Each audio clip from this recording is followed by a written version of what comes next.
On number 50, it says trisecting a segment means to divide it into 3 congruent parts. In the same way that bisecting means to make it into 2 congruent parts. When I bisect a segment, I do the two-tailed fish thing.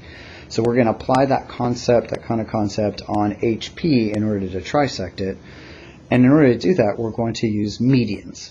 Okay, so first of all, some people might think that what you would do in order to break this into 3 congruent parts is to just do the two-tailed fish multiple times.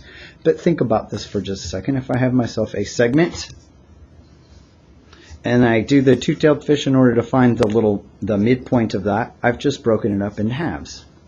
And then if I do the two-tailed fish again on one of these sides, I'd find the midpoint between the endpoint and the midpoint. Now I just broke it up into a half of a half, which is a fourth. And again, if you do it another two-tailed fish between the first point and the quarter point, you break a quarter up into a half. That's an eighth.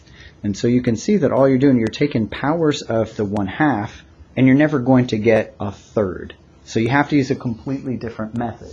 So the method does involve medians, because the medians, where they intersect, makes the centroid. So let me sketch a little picture of a triangle here.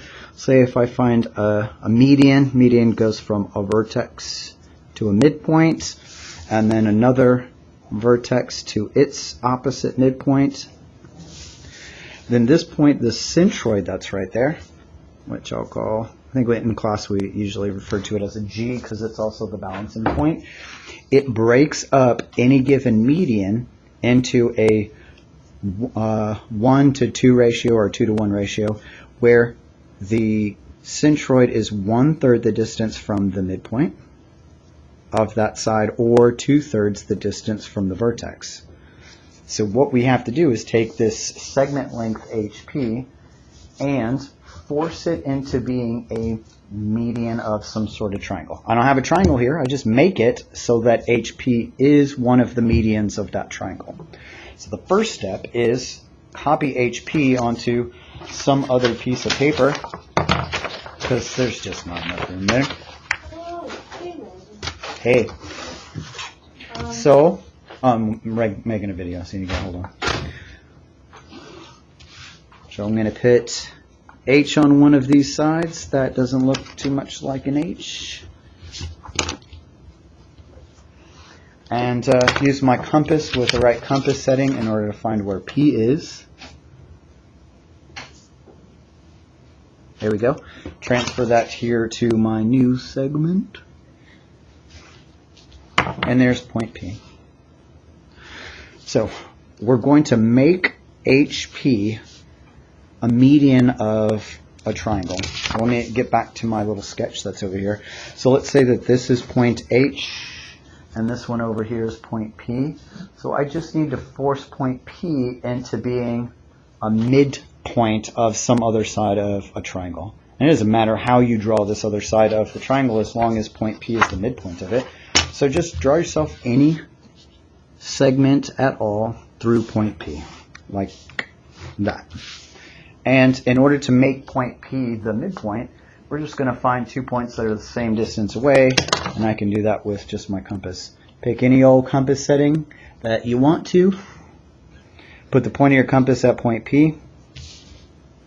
I'm going to make an arc up above, and then an arc down below.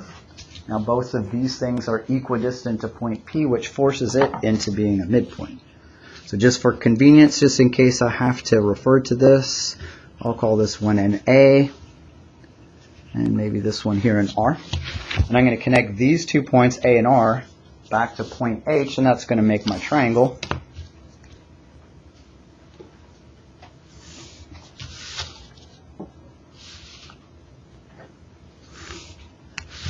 All right, and with the triangle that we just created, HP is already one of the medians.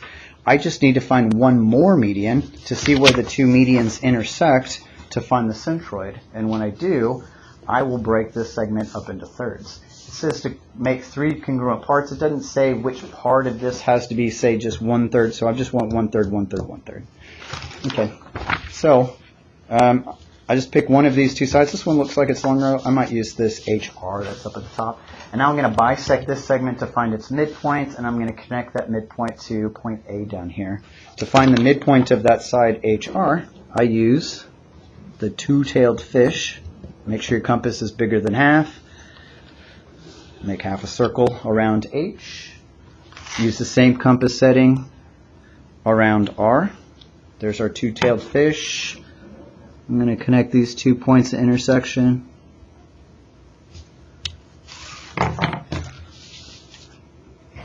And I don't actually have to make an entire line through here. I'm just going to line up my straight edge between these 2 points and then see where that straight edge hits HR to find its midpoint.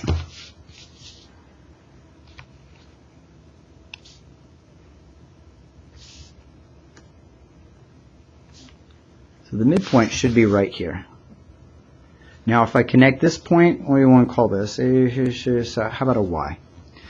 So I'm going to connect this back to A, and wherever it intersects HP, that has to be the centroid, and it will be 1/3 the distance from point P over here. So let's connect Y